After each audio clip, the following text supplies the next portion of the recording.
I'm gonna have to start thinking twice about how many Brad Tries episodes I do. The Whale is the new film from Darren Aronofsky, where Brendan Fraser plays Charlie, an online college instructor who, due to an event in his past, is not only eating himself to death, but dying of congestive heart failure. We see 1 week in his life where he's reunited with his troubled daughter, he's taken care of by his nurse who is urging him to go to the hospital, and also he starts a friendship with a door-to-door missionary. It's definitely a movie where you're mainly here for the performances, and that's worth the ticket price alone. Or maybe we saw this the day after Christmas, where the theater was full, and then after, we were behind this family leaving, and one of them was like, "That was the most depressing movie I've ever seen in my life." Everything you've heard about Brendan Fraser's performance is true. It is a severe comeback role for him, but he really does become this character. It isn't one of those where it's like, okay, even under the heavy makeup, I can tell it's someone acting. No, you are really feeling the sadness and tragedy of this character, and he is 100% believable. But also great is the supporting cast for the most part. Samantha Morton has a very empathetic scene as his ex-wife. Hong Chow is excellent as this fully fleshed out character that throughout the drama does have some funny moments. Ty Simpkins could easily be just this goofy side character,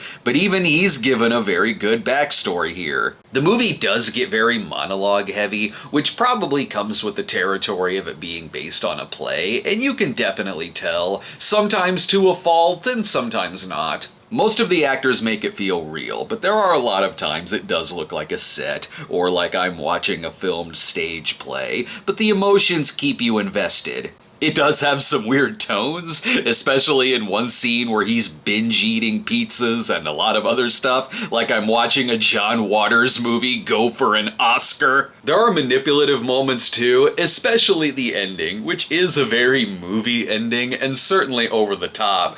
But I can't lie, between the music, the acting, and how original it was shot, I did kinda like the ending. I do like this movie, but there is one thing keeping me from thinking it's one of the best of the year, and that's this goddamn character. His estranged daughter, Ellie. The function of the character in the story is fine, and it's not like Sadie Sink is bad in it. There is a point to her being here, but while everyone else feels real and three-dimensional, this character is a cartoon. Just a one-note, abrasive nightmare that crosses over into parody. Even if this character was a bratty kid on a primetime network TV drama, they'd send her in for a rewrite. Like, there's troubled teen, and then there's this character who is sometimes evil for the sake of evil. It gets almost comical. Like, sure, I understand it's about his denial in a lot of areas, one of them being how awful his daughter is. But when it gets to where she nearly kills him twice and tortures him in one scene, and he's still like, oh, she's just wonderful, isn't she? She's amazing!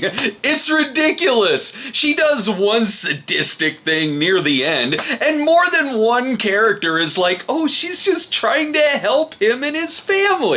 What? I'll give the movie a B, but a good B. It was worth checking out. I just wish it fixed a lot of those things that really could have made this one of the year's best. But as it is, it's pretty good. Thanks for watching, everyone, and check out our other recent reviews for Glass Onion and Babylon, and we'll see you next time.